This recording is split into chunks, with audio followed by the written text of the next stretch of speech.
Ya. Mudah-mudahan aku yang terpilih. Ya, oke, berapa nih? 21 juta. Pilih Mas. Kita bayar. Enggak, coba rulesnya biar itu banyak. Kita mau rebutan bayar. Kagak enak ya. Masnya jangan pilih. Ini kita sudah ngumpulin semua kartu. Mudah-mudahan aku yang dapat. Aku Mas. Berapa? Saya pilih yang ini. Apa tuh? Siapa namanya? Nama Indra. Murah banget. Sahabat Muslim, mungkin sebagian dari kita pernah melihat beberapa artis yang sangat populer di media sosial, namun kini jatuh sakit, bahkan karirnya meredup. Padahal dulunya hidupnya sangat makmur dan kerap memamerkan barang-barang mewah. Ya, bisa dibilang Ain lah pelaku utamanya. Lalu apakah Ain itu? Ain adalah penyakit non-medis yang sudah ada sejak zaman Rasulullah. Ain merupakan pewujudan energi dari orang yang menderita dengki dan iri di hatinya karena melihat kelebihan, kebahagiaan, serta kesuksesan orang lain. Bisa dibilang, Ain adalah konsekuensi atau balasan dari sikap pamer seseorang. Kekuatan Ain sungguhlah dahsyat. Ain bukanlah doa buruk dari seseorang. Namun jika ada hal yang mendahului takdir, maka Ainlah yang bisa.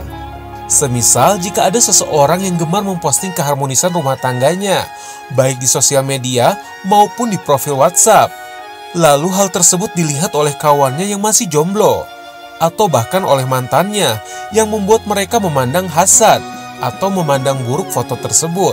Lalu di pikiran orang tersebut terbesit, paling juga diselingkuhin. Lalu hatinya pun merasakan hal yang sama, paling juga diselingkuhin.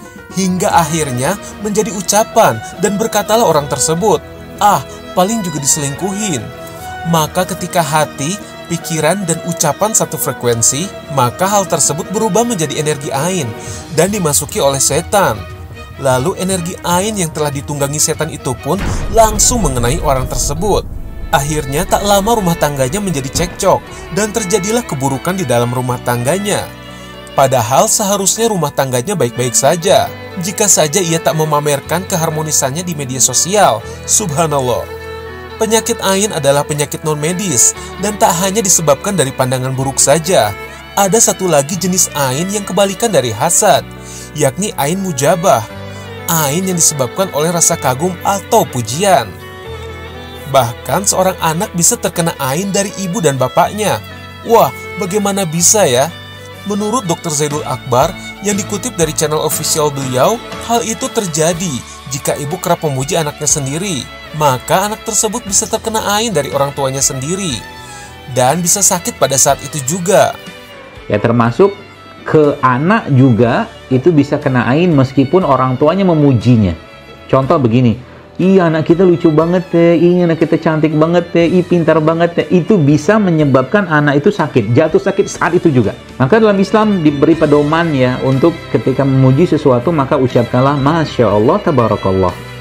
Sahabat Muslim, mengenai Ain mujabah, ada juga pendapat ulama lainnya yang mengatakan tak semata-mata pujian orang lain atau orang tua terhadap kita dapat menyebabkan Ain, kecuali jika kita menerima pujian tersebut dengan rasa takabur, baik secara sadar maupun tidak sadar.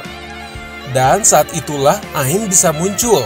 Dan jika itu telah terjadi, maka salah satu caranya dapat diobati dengan ruqyah terhadap penyakit Ain tersebut. Kita membahas tentang masalah Ain. Apa itu Ain? Ain kita paham bahwasannya dalam bahasa Arab adalah mata. Tapi yang dimaksud Ain di sini adalah sebuah penyakit. Penyakit yang didapat dari pandangannya manusia. Pandangan itu bisa pandangan pujian, pandangan itu bisa pandangan berupa hasad, iri, dan dengki misalnya. Yang ini sangat berbahaya bagi sesiapa yang dipandang dan kena penyakit Ain. Naudzubillah min dzalik. Karena kata baginda Rasulullah sallallahu alaihi wasallam, al ainu haqqun walau kana syai'un sabaqal qadra fal ainu. Atau kama qala Nabi sallallahu alaihi wasallam. Dalam sabda baginda Rasulullah sallallahu alaihi wasallam, al ainu haqqun. Yang namanya penyakit Ain itu ada benar adanya, ya. Kalau saja ada yang mendahului takdir, maka penyakit Ain yang bisa mendahului takdir. Maksudnya apa nih? Harusnya seseorang tidak jatuh sakit, tapi karena dipandang dengan pandangan Ain, dipandang dengan pandangan yang penuh dengan iri, dengki, atau bahkan pujian yang berlebihan, dan seseorang yang dipandang itu tidak mengembalikan semua kepada Allah, maka orang tersebut, naudzubillah min dzalik, kita berharap kita terhindar ya, maka orang tersebut bisa sakit. Yang tadinya nggak harus sakit, takdirnya tidak sakit, tapi bisa jadi sakit. Kenapa? Karena memang dia kena penyakit ain, ya. Lalu bagaimana untuk kita bisa terhindar dari penyakit ain? Yaitu kita kembalikanlah semua kepada Allah. Ketika dipuji, kita mengucap Masya Allah, Tabarakallah.